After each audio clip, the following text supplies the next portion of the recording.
क्या भारत की समुद्री सप्लाई पर मंडरा रहा है बड़ा खतरा? क्या ईरान ने सच में भारत आ रहे जहाजों को रोक दिया है? और क्या स्ट्रेट ऑफ होर्मुज अब जंग का नया मैदान बनता जा रहा है? ये सवाल इस वक्त पूरी दुनिया को बेचैन कर रहे हैं।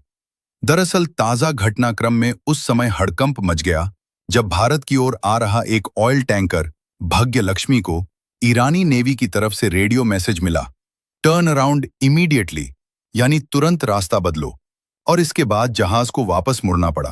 यही नहीं, सैनमर हेरल्ड नाम के एक और टैंकर ने डिस्ट्रेस कॉल भेजते हुए बताया कि आसपास गोलीबारी जैसी स्थिति बन गई है, जिससे उसकी सुरक्षा खतरे में पड़ गई और उसे भी पीछे हटना पड़ा।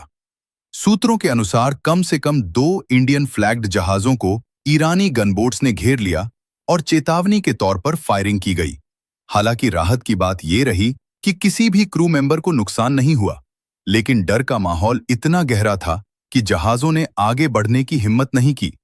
कुछ रिपोर्ट्स में यह भी सामने आया कि कुल मिलाकर 8 तक भारत की ओर आ रहे जहाजों को बीच रास्ते से ही वापस लौटना पड़ा, जिसने भारत की एनर्जी सप्लाई को लेकर नई चिंता खड़ी कर दी है, क्योंकि यही स्ट्रेट दुनिया के सबसे अहम ऑयल रूट्स में से एक है, जहां से बड़ी मात्रा में कच्चा तेल भारत सहित कई देशों तक पहुंचता है।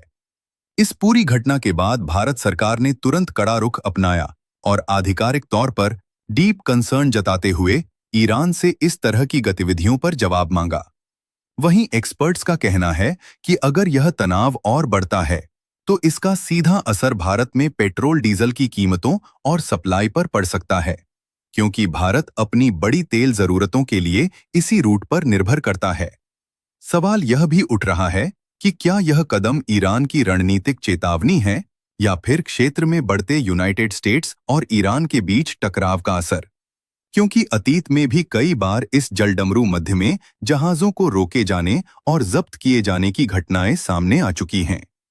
फिलहाल स्थिति बेहद संवेदनशील बनी हुई है, जहां हर गुजरते घंटे के साथ खतरा बढ़ता नजर आ रहा है और दुनिया की नजरें टिकी हैं कि क्या यह सिर्फ चेतावनी है या आने वाले समय में कोई बड़ा टकराव देखने को मिल सकता है।